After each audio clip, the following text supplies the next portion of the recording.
You guys are countering the FI flows really well. Domestic flows have been amazing, so to say. It's been a treat reporting on them. The question is, do you reckon at some point of time these outflows stop? Do you have a view on why and how and when with regards to FI flows? Sure. It's really been sort of unprecedented, and we use that word sort of very frequently. But it's been a remarkable selling by FIs in the last sort of 2 years. And I think one of the big reasons for that was India stood out from a valuation standpoint. Right? And India's valuation compared to emerging markets has always been, 30-40% premium.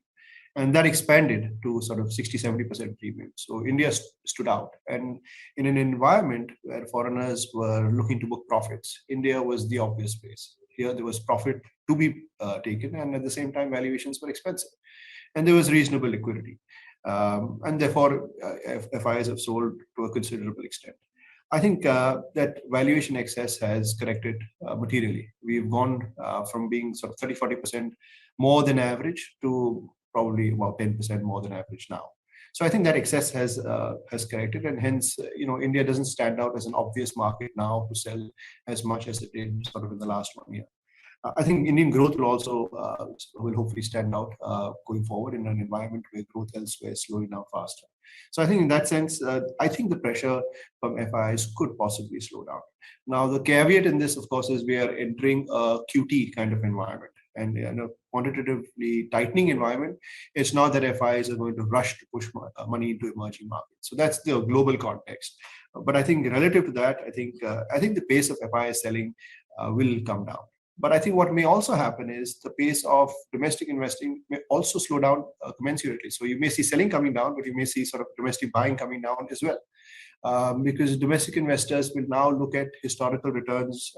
Unfortunately, retail investors focus on sort of 6 month, 1 year type of returns, and those returns will now look a lot more moderate.